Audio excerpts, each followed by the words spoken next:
نحمده ونستعينه ونستغفره ونعوذ بالله من شرور أنفسنا ومن سيئات أعمالنا من يهده الله فلا مضل له ومن يضلل فلا هادي له وأشهد أن لا إله إلا الله وحده لا شريك له وأشهد أن محمدا عبده ورسوله أما بعد فقد قال الله تعالى في القرآن الكريم أعوذ بالله من الشيطان الرجيم بسم الله الرحمن الرحيم அளவற்ற அருளாளனும் நிகரில்லா பேரன்புடையோனுமாகிய எல்லாம் வல்ல ஏக இறைவனின் அடியார்களே, அல்லாஹ்வினுடைய மகத்தான கிருபையினால் அல்லாஹ்வுடைய தூதர் காட்டி தந்த வழியின் அடிப்படையில் இரவு தொழுகையை நிறைவேற்றியவர்களாக அவனுடைய மார்க்க செய்தி அறிய வேண்டும் என்கிற உயர்வான நோக்கத்திலே இங்கே கூடியிருக்கிறோம்.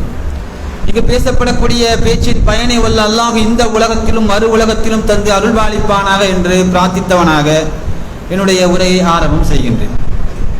அல்லாஹ் ரப்புல் ஆலமீன் இந்த உலகத்தில் கோடிக்கணக்கான மனித உயிர்களை படைத்து பரிபாலித்துக் கொண்டிருக்கிறான். ஒரு குறிப்பிட்ட தவணை வரையிலும் மனித வாழ்க்கையை முடித்துவிட்டு நிச்சயமாக நாம் அத்தனை பேருமே மரணம் என்கிற ஒரு நிகழ்வை சந்திக்கவிருக்கிறோம். இந்த உலகத்தில் எத்தனையோ கொள்கை கோட்பாடுகள், சித்தாந்தங்கள், கடவுளே இல்லை என்று சொல்லி இறைவனை மறுக்கக்கூடிய நாத்திகவாதிகள் என்று சொல்லி பல்வேறு மக்கள் நம்மோடு இணைந்து வாழ்ந்து கொண்டு இருக்கிறார்கள். இப்ப எனக்கு ஒரு கருத்து இருக்கும். நான் சொல்லுவேன், இந்த மைக்கு பேசுறதுக்கு நல்லா இருக்கு அப்படிம்பேன். அதுல நீங்க சொல்லுவீங்க, இல்லப்பா இந்த மைக்கு கம்பெனி சரியில்லை அப்படின்னு என்ன செய்வீங்க, சொல்லுவீங்க. இந்த ஆடை இருக்குல்ல, குவாலிட்டியான ஷர்ட் நான் என்ன சொல்லுவேன், நான் சொல்லுவேன். நீங்க சொல்லுவீங்க, இல்ல பாய் இந்த கம்பெனி குவாலிட்டி இல்லை அப்படின்னு நினைச்சுவீங்க, சொல்லுவீங்க. இப்படி நான் ஒரு எந்த கருத்தை பேசினாலும், எந்த வாதத்தை முன்வைத்தாலும் எல்லா வாதத்திற்கும் எதிர்வாதம் என்று ஒன்று உண்டு. எல்லா கருத்திற்கும் எதிர் கருத்து என்று ஒன்று உண்டு. ஆனால் கடவுளை மறுக்கக்கூடிய நாத்திகவாதி கூட மறுத்து பேச முடியாத ஒரே ஒரு காரியம் என்னவென்று சொன்னால் மரணம் என்கிற நிகழ்வு மட்டும்தான். மரணத்தை மறுத்து யாராவது இந்த உலகத்திலே பேசியது உண்டா? நிச்சயமாக இந்த உலகத்திலே பிறந்திருக்கிறோம், வாழ்ந்து கொண்டிருக்கிறோம். நானும் மரணிப்பேன், நீங்களும் நிச்சயமாக மரணத்தை தழுவுவீர்கள். அப்ப கடவுளை கற்பித்தவன் முட்டாள், கடவுளை கற்பித்தவன் காட்டு மிராண்டி என்று சொன்ன பெரியார் இன்றைக்கு என்ன இல்லை, உயிரோடு இல்லை. கடவுள் மறுப்பு கொள்கையை பேசிய கலைஞர் இன்றைக்கு உயிரோடு இல்லை. ஆனால் மற்ற கொள்கை கோட்பாடுகள், சித்தாந்தங்கள் எல்லாம் இந்த உலகத்தில் ஒரு மனிதன் பிறந்து வாழ்ந்து மரணித்து விடுகிறான், அத்தோடு அவனுடைய உலக வாழ்க்கை முடிந்து விடுகிறது. இஸ்லாமிய மார்க்கம் மட்டும்தான் மரணத்தினுடைய வாழ்வை கடந்து உங்களுக்கு மறுமை என்கிற ஒரு வாழ்க்கை இருக்கிறது என்று சொல்லி திருமறை குர்ஆன் வாயிலாக, அல்லாஹ்வுடைய தூதருடைய போதையின் வாயிலாக பேசுகிறது. எந்த அளவிற்கு? அல்லாஹ் ரப்புல் ஆலமீன் திருமறை குர்ஆனிலே பேசுகிறான், குல்லு நஃப்ஸின் தாயிகத்துல் மவுத், உலகத்திலே படைக்கப்பட்டிருக்கிற எல்லா ஆன்மாக்களும் நிச்சயமாக மரணத்தை சுவைத்தே தீரும். நீங்கள் எத்தனை பெரிய இரும்பு கோட்டை கொத்தளங்களிலே உங்களை தற்காத்து வைத்துக் கொண்டாலும் நமக்கென்று நியமனம் செய்யப்பட்டிருக்கிற வானவர்களுக்கு அல்லாஹ் ரப்புல் ஆலமீன் கட்டளையிட்டான் என்று சொன்னால் நம்முடைய உயிர்களை பறிக்கிற காரியத்தில் அவர்கள் ஒரு நிமிடம் முந்தவும் மாட்டார்கள், பிந்தவும் மாட்டார்கள். இன்றைக்கு இரவு 10:30 மணிக்கு என்னுடைய உயிர் பிரிய வேண்டும் என்று அல்லாஹ் நாடிவிட்டான் என்று சொன்னால் அது 10:29க்கும் நிகழாது, 10:31க்கும் நிகழாது. கச்சிதமாக பஞ்சுவாலிட்டியாக 10:30 மணிக்கு ஷார்ப்பா என்னுடைய உயிர்கள் என்ன செய்யும், பறிக்கப்படும். அப்ப மரணம் குறித்து நம்முடைய சிந்தனை எப்படி இருக்கிறது? மற்ற கொள்கையிலே உடையவர்கள் மரணம் குறித்து பேசினாலே அவசகுணமா என்ன செய்யாதீங்க, பேசாதீங்க அப்படிம்பாங்க. ஆனால் இஸ்லாமிய மார்க்கம் சொல்லுகிறது, மரணத்தை குறித்து நீங்கள் அதிகமாக நினைவு கூறுங்கள். அல்லாஹ்வுடைய தூதர் சொல்லுகிறார்கள், உங்கள் ஆசைகளை தகர்த்து எரியக்கூடிய மரணத்தை நீங்கள் அதிகமாக நினைத்து பாருங்கள். என்ன காரணம்? இந்த உலகத்திலே படைத்து அல்லாஹ் ரப்புல் ஆலமீன் பல்வேறு அருட்கொடைகளை நமக்கு வழங்கி ஒரு குறிப்பிட்ட தவணை வரையிலும் வாழுகிற நாம் நம்முடைய மரண தருவாய் எப்படி இருக்க வேண்டும்? அல்லாஹ்வுடைய தூதர் ஒரு சந்தர்ப்பத்தில் சகாபாக்களை நோக்கி சொல்லுகிறார்கள், யார் இறைவனை சந்திக்க விரும்புகிறார்களோ அவர்களை சந்திப்பதற்கு இறைவனும் என்ன செய்கிறான், விரும்புகிறான். யார் இறைவனை சந்திப்பதை விட்டும் வெறுக்கிறார்களோ அவர்களை சந்திப்பதற்கு இறைவனும் என்ன செய்கிறான், வெறுக்கிறான். சகாபாக்களுக்கு இந்த செய்தியை கேட்ட உடனே கவலை என்ன செய்ய முடியல, தாங்க முடியல. அல்லாஹ்வுடைய தூதரே, நாம் இறைவனை சந்திக்க வேண்டுமானால் மரணிக்கணும், நம்மில் யாருமே மரணத்தை விரும்ப மாட்டோமே. அப்ப அல்லாஹ்வுடைய தூதர் சொல்லுகிறார்கள், நான் அந்த அர்த்தத்தில் என்ன செய்யல, சொல்லல. நம்முடைய சக்கராத்துல் மவுத், அந்த மரணம் என்கிற போதை நிகழுகிற அந்த நேரத்தில் ஒரு அடியானுடைய இரண்டை கால்கள் ஒன்றோடொன்று பின்னிக்கொள்ளும், ரோமங்கள் எல்லாம் மயிர் கூச்சரியும், அவர்கள் பார்வைகள் மேல் நோக்கி நிற்கும். அந்த உயிர்கள் பறிக்கப்படுகிற அந்த நேரத்தில் வானவர்கள் நம்மிடத்திலே உரையாடக்கூடிய அந்த நேரத்தில் ஒரு மனிதர் ஆகிரத்தையும் துன்யாவையும் ஒரு சேர பார்க்கிற அந்த நேரத்திலே ஒரு மனிதர் என்னுடைய இறைவனை நான் சந்திக்க போகிறேன் என்று ஆசை கொள்ள வேண்டும். அந்த எண்ணம் யாருக்கு வரும், அந்த சிந்தனை யாருக்கு வரும்? இந்த உலகத்தில் ஒரு மனிதன் திருமறை குர்ஆனையும் ஹதீஸையும் தன் வாழ்க்கை நெறியாக ஏற்று மரணத்தினுடைய சிந்தனையோடு வாழ்ந்து ஒரு மனிதர் சக்கராத்துடைய நேரத்தை அடைகிற அந்த நேரத்தில் ஒரு வானவர் என்ன செய்வார், வருவார். பௌர்ணமியை விட மிக மிக பிரகாசமான ஒளியை கொண்ட அந்த வானவர் வந்து சொல்லுவார், நல்ல அடியாராக இருந்தால் அஸ்ஸலாமு அலைக்கும், உங்கள் மீது சாந்தி உண்டாகட்டும். என்ன காரணம்? உலகத்திலே வாழுகிற காலகட்டத்தில் நீங்கள் பல்வேறு துன்பங்களுக்கு, சோதனைகளுக்கு, கஷ்டங்களுக்கு ஆளாக்கப்பட்டீர்கள். இன்றைக்கு அந்த துன்பம், சோதனை, கவலை உங்களுக்கு ஒண்ணு கிடையாது. நீங்கள் இறைவனை சந்திக்க விரும்பினீர்கள். இறைவனும் உங்களை சந்திக்க விரும்பிக் கொண்டிருக்கிறான். அவருக்கு என்னது முடிஞ்சிரும். இதே கெட்ட அடியாராக இருந்தால் அல்லாஹ் ரப்புல் ஆலமீன் ஒரு கண்ணம் கரேர் என்ற ஒரு வானவரை அனுப்பி உற்றார், உறவினர், மனைவி, பிள்ளைகள் எல்லாரும் இருக்கக்கூடிய அந்த நேரத்தில் இந்த ஆன்மா அந்த வானவரிடத்திலே உரையாடும், எனக்கு கொஞ்சம் வேணும் இந்த உலகத்திலே வாழ்வதற்கு காலம்தாய. அந்த ஆன்மா கத்துமாம். எப்படி கத்தும்? ஒரு கெட்ட அடியானாக சக்கராத்துல் மௌத்தை அடைகிற அந்த ஆன்மா கத்துமாம், எனக்கு வந்த நாசமே, எனக்கு வந்த கேடே, எனக்கு வந்த இழிவே, இந்த நாளை நான் சந்திக்காமல் இருந்திருக்க வேண்டுமே. இன்னும் கொஞ்ச காலம் இந்த உலகத்திலே எனக்கு வாழ்வதற்கு அவகாசம் கொடுத்தால் நல்லவனாக இந்த உலகத்திலே வாழ்ந்து நான் மரணிப்பேனே என்று சொல்லும் போது வானவர்கள் பதில் சொல்வார்கள், கல்லா, இல்லை, இது வெறும் வெற்று வார்த்தை. உனக்கு எத்தனை ஆண்டு காலம் இந்த உலகத்திலே அல்லாஹ் ரப்புல் ஆலமீன் வாய்ப்பை வாரி வாரி வழங்கிக் கொண்டே இருந்தான். என்பால் திரும்பிவிட மாட்டாயா? மார்க்கத்தின்பால் வந்துவிட மாட்டாயா? திருமறை குர்ஆனுடைய போதனைப்படி உன் வாழ்வை அமைத்து விட மாட்டாயா என்று சொல்லி எத்தனையோ வாய்ப்புகள் உனக்கு வழங்கப்பட்டு கொண்டே இருந்தது. அத்தனையும் புறக்கணித்து விட்டு இப்போது வந்து புலம்பி என்ன பயன் என்று சொல்லி அந்த கெட்ட அடியாருடைய உயிர்களை வானவர்கள் மிக கடுமையாக பிடரி மண்டையிலேயும் முதுகிலேயும் அடித்து அந்த கெட்ட அடியாருடைய உயிர்களை நாம் பறிப்போம் என்று சொல்லி இறைவன் திருமறை குர்ஆனிலே என்ன செய்கிறான், சொல்லி காட்டுகிறான். அப்ப இதிலே இருந்து நாம் விளங்கக்கூடிய காரியம் என்னவென்று சொன்னால், இந்த உலகத்திலே வாழுகிற நாம் நம்முடைய இறுதி நேரம் எப்படி இருக்க வேண்டும். ஒரு கெட்ட அடியானுடைய உயிர்கள் பறிக்கப்படுகிற அந்த கொடூரம் இருக்கிறது. ஒரு நல்ல அடியாராக இருந்தால் நம்ம வீட்டில இருந்து குடத்தை எடுத்து வெளியே போங்க, தண்ணி எப்படி கீழே வீத்துங்க, கஷ்டம் இருக்குமா, சிரமம் இருக்குமா? எவ்வளவு இலகுவா ஈஸியா அந்த தண்ணி எப்படி செய்யும், கீழே சிந்தும்.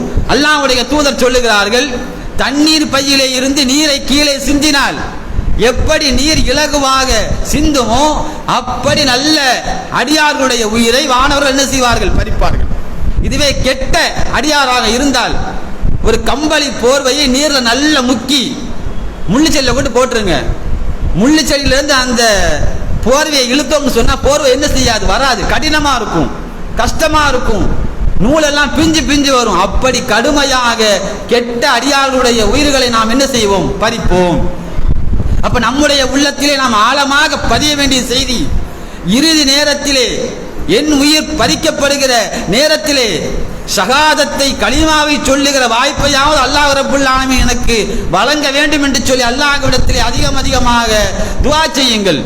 அதற்கு மிகச்சிறந்த உதாரணமாக ஒருவருடைய மரண தருவாய் இருக்கும் என்று சொன்னால் அது உமர் ரலியல்லாஹு அன்ஹு அவர்களுடைய மரண தருவாயாக இருக்கிறது. உமர் ரலியல்லாஹு அன்ஹு அவர்கள் ஃபஜருடைய ஒரு நேரத்தில் இமாமத்து செய்து தொழுகை நடத்தி கொண்டிருக்கிறார்கள். முகீரானுடைய ஒரு அடிமை, ஒரு கேடு கெட்டவன் பிச்சுவா கத்தியால் உமர் அவர்களை அப்படியே குத்தி என்ன செய்கிறான், கிழிக்கிறான். உமர் அவர்கள் ரத்தம் சொட்ட சொட்ட படுக்கையாக என்ன செய்கிறார்கள், இருக்கிறார்கள். இருக்கக்கூடிய அந்த நேரத்தில் உமர் அவர்களுக்கு இப்படி ஒரு தாக்குதல் ஏற்பட்டது. மக்களுக்கெல்லாம் தெரிந்து மக்கள் கூட்டம் எல்லாம் என்ன செய்கிறது, வருகிறது. அப்ப உமர் அவர்களுடைய மகனார் உமர் ரலியல்லாஹு அன்ஹுவுடைய வாயில என்ன செய்யறாங்க, பாலை ஊத்துறாங்க, பேரிச்சம்பள சாறை ஊற்றுகிறார்கள். பேரிச்சம்பள சாறை வாயிலே ஊற்றினால் அது குடல் வழியாக என்ன செய்யுது, வெளியே வருது. உமர் அவர்களுடைய குடலிலே இருந்து வருவது பேரிச்சம்பள சாரா ரத்தமா என்று தெரியாத அளவுக்கு பாலை ஊற்றுகிறார்கள். பால் தனியா வருது, ரத்தமும் தனியா வருது. முடிவு செய்து விட்டார்கள். உமர் அவர்கள் தன்னுடைய இறுதி கட்டத்தை அடைந்து விட்டார். அந்த நிலையில் உமர் ரலியல்லாஹு அன்ஹு அவர்கள் அவருடைய மகனை அழைத்து சொல்லுகிறார்கள், எனக்கு ஒரு 18,000 தீனார் கடன் இருக்கிறது, அந்த கடனை நீங்கள் என்ன செய்யுங்கள், பொறுப்பேற்றுக் கொள்ளுங்கள். என்னுடைய குறைஷி குலமான கோத்திரத்தாத்திலே நீங்கள் அந்த பொருளாதாரத்தை என்ன சொல்லுங்கள், வாங்கிக் கொள்ளுங்கள். இதையும் சொல்லிவிட்டு உமர் ரலியல்லாஹு அன்ஹு அவர்கள் தன்னுடைய இறுதி ஆசையை சொல்றாங்க, அல்லாஹ்வுடைய தூதருக்கு பக்கத்திலே நான் அடக்கம் செய்யப்பட வேண்டும் என்று என்ன செய்ய ஆசைப்படுறேன். அல்லாஹ்வுடைய தூதர் அடக்கம் செய்யப்பட்டிருக்கிற இடம் அல்லாஹ்வுடைய தூதர் வாழ்ந்த வீடு. அங்கே இப்போது இருப்பது யார், ஆயிஷா அம்மையார். அவங்க என்ன செய்யறாங்க, இருக்கிறாங்க. நீங்க ஆயிஷா அம்மையார்ட்ட போய் சொல்லுங்க, நான் அமீருல் முக்மினீன் இல்லை, நான் இந்த நாட்டினுடைய அதிபதி இல்லை, ஒரு சாதாரண குடிமகன் கேட்கிறேன். ஆயிஷா அம்மையார்ட்ட போய் சொல்லுங்க. ஆயிஷா அம்மையார் அனுமதி கொடுத்தால் அல்லாஹ்வுடைய தூதருடைய பக்கத்திலே நீங்கள் என்ன செய்யுங்கள், அடக்கம் செய்யுங்கள். அவர்கள் அனுமதி தர மறுத்துவிட்டால் பொது மையவாடியான ஜன்னத்துல் பக்கீயிலே என்ன செய்யுங்கள், அடக்கம் செய்து விடுங்கள் அப்படிங்கிறாங்க. உமர் ரலியல்லாஹு அன்ஹு அவர்களுடைய மகன் ஆயிஷா அம்மையார்ட்ட போய் கேட்கிறாங்க, என்னுடைய வாப்பாவுடைய இறுதி ஆசை இதுதான், அவர் அல்லாஹ்வுடைய தூதருடைய பக்கத்திலே அடக்கம் செய்யப்பட வேண்டும் என்ன செய்ய ஆசைப்படுறாரு. இப்ப ஆயிஷா அம்மையார் சொன்ன வார்த்தை, நான் என்னுடைய கணவர் அல்லாஹ்வுடைய தூதருக்கு பக்கத்திலும் என்னுடைய தந்தை அபூபக்கர் சித்திக் அவருடைய பக்கத்திலும் நான் மௌத்தா போனா அடக்கம் என்ன செய்யணும்னு ஆசைப்பட்டேன். ஆனா என்னை விட அதிகமாக தகுதி வாய்ந்தவர்கள் உமர் அவர்கள் தான் என்று சொல்லி அனுமதி கொடுக்கிறாங்க. இன்றைக்கும் மதீனாவிலே மஸ்ஜிதுன் நபவிக்கு நாம் சென்றோம் என்று சொன்னால் அல்லாஹ்வுடைய தூதருடைய அடக்கஸ்தலம், உமர் அவர்களுடைய அடக்கஸ்தலம், அபூபக்கர் சித்திக்குடைய அடக்கஸ்தலம், மூணு எப்படி இருக்கும், ஒன்னா இருக்கும். அப்ப இதை நான் இங்கே சொல்வதற்கு காரணம் என்னவென்று சொன்னால், உமர் ரலியல்லாஹு அன்ஹு அவர்களை அந்த முகீரானுடைய அடிமை குத்தும் போது மௌத்தா இருக்கலாம், வாயில பாலையும் பேரிச்சம்பள சாற்றையும் ஊற்றும் போது மௌத்தா இருக்கலாம். ஆனால் இத்தனையும் பேசுவதற்கு அல்லாஹ் ரப்புல் ஆலமீன் உமர் அவர்களுக்கு வாய்ப்பை கொடுத்தான். நமக்கு அந்த வாய்ப்பு கிடைக்குமா தெரியல. என்ன காரணம், சக்கராத்துடைய நேரத்தை அடைகிற ஒருவன் அப்போது அவன் கேட்கிற பாவ மன்னிப்பிற்கு அல்லாஹ்விடத்திலே எந்த பிரதிபலனும் கிடைக்காது. அதற்கு மிகச்சிறந்த உதாரணம் யார், ஃபிரௌன். கடலை பிளந்து அல்லாஹ் ரப்புல் ஆலமீன் ஃபிரௌனை அழிப்பதற்காக வேண்டி முடிவு செய்த போது அவன் சொன்னான், பனு இஸ்ரவேலர்கள் எந்த கடவுளை ஈமான் கொண்டார்களோ அதே கடவுளை நானும் என்ன செய்யறேன், ஈமான் கொள்றேன். அப்ப அல்லாஹ் சொன்ன வார்த்தை, எனக்கு எத்தனை நாள் உனக்கு நான் கொடுத்த அவகாசம், அத்தாட்சியை கண்ணுக்கு முன்னாடி கொண்டு காட்டினானே, அப்போதெல்லாம் இஸ்லாத்தை ஏற்றுக்கொள்ளாமல் என்பால் திரும்பாமல் இப்ப வந்து கேட்டு என்ன பிரயோஜனம்? அந்த நிலை நமக்கும் ஏற்பட்டு விடக் கூடாது என்று சொன்னால், உலகத்திலே வாழுகிற காலத்தில் நம்முடைய பாவங்களுக்கு பரிகாரமாக அல்லாஹ் ரப்புல் ஆலமீன் மகத்துவம் பொருந்திய சங்கைக்குரிய ஒரு மாதத்தை தேர்வு செய்து இந்த மாதத்திலே நம்மை வாழச் செய்திருக்கிறான். ரமலானை அடையாமல் எத்தனையோ சகோதரர்கள் சகோதரிகள் மௌத்தாகிவிட்டார்கள். நமக்கு இந்த வாய்ப்பு கிடைத்திருக்கிறது. இது எனக்கான இறுதி வாய்ப்பு என்கிற எண்ணத்தோடு அதிகமாக அல்லாஹ்விடத்திலே இரவிலே நின்று வணங்கி பாவ மன்னிப்பை தேடுங்கள். முன்பின் பாவங்கள் மன்னிக்கப்பட்ட அல்லாஹ்வுடைய தூதர், நாளை மறுமையிலே சொர்க்கம் டிக்ளேர் செய்யப்பட்ட அல்லாஹ்வுடைய தூதர் ஒரு நாளில் 70 முறைக்கு மேல், சில அறிவிப்புகளிலே 100 முறைக்கு மேல் அல்லாஹ்வுடைய தூதர் பாவ மன்னிப்பை தேடுவார்கள் என்று சொன்னால், அப்ப அற்பமான இந்த உலகத்தினுடைய வாழ்க்கையில் நிச்சயமாக நாம் அத்துணை பேரும் மரணிப்போம். சக்ராத்துடைய நேரத்தை நாம் நிச்சயமாக என்ன செய்வோம்? அடைவோம். அல்லாஹ்வுடைய தூதர் அத்தஹியாத்துடைய இருப்பிலே ஒரு பிரார்த்தனையை கேட்பார்கள். என்ன பிரார்த்தனை யாருக்காவது தெரியுமா? அத்தஹியாத்துடைய இருப்பில் கடைசியாக ஓதக்கூடிய ஒரு துவா. அந்த துவா என்னது? அல்லாஹும்ம இன்னி அஊது பிக்க மின் அதாபில் கப்ரி வ அஊது பிக்க மின் ஃபித்னத்தில் மஸீகி தஜ்ஜால் வ அஊது பிக்க மின் ஃபித்னத்தில் மஹியா வ ஃபித்னத்தில் மமாத் அல்லாஹும்ம இன்னி அஊது பிக்க மினல் மக்ஸமி வல் மஹ்ரமி. இறைவா, கப்ரின் வேதனையை விட்டும் உன்னிடம் பாதுகாப்பு தேடுகிறேன். தஜ்ஜாலின் குழப்பத்தை விட்டும் உன்னிடம் பாதுகாப்பை தேடுகிறேன். வாழும் போது ஏற்படும் மரணத்தின் சோதனையிலிருந்து உன்னிடம் நான் என்ன செய்கிறேன்? பாதுகாப்பு தேடுகிறேன். அல்லாஹ்வுடைய தூதர் அத்தியாத்துடைய இருப்பிலே இறுதியாக கேட்ட இந்த துவா. இது தொழுகையில் மட்டும் இல்லாமல் அதிகமாக கேளுங்கள். ஏன்? என்னுடைய மரணத்தினுடைய தருவாய் என்பது இலகுவாக என்னுடைய உயிர் பறிக்கப்பட வேண்டும். வானவர்கள் என்னிடத்திலே வந்து சலாம் சொல்ல வேண்டும். என்னுடைய இறைவனை அந்த நேரத்திலே சந்திப்பதற்கு நான் விரும்ப வேண்டும். அப்படியாக அல்லாஹ்விடத்திலே அதிகமாக துஆ செய்யுங்கள். அப்படிப்பட்ட நன்மக்களாக வல்ல அல்லாஹ் உங்களை என்னையும் அருள்பாலிப்பானாக. வாஹிர் தஅவானா அல்ஹம்துலில்லாஹி ரப்பில் ஆலமீன். அஸ்ஸலாமு அலைக்கும் வரஹ்மத்துல்லாஹி.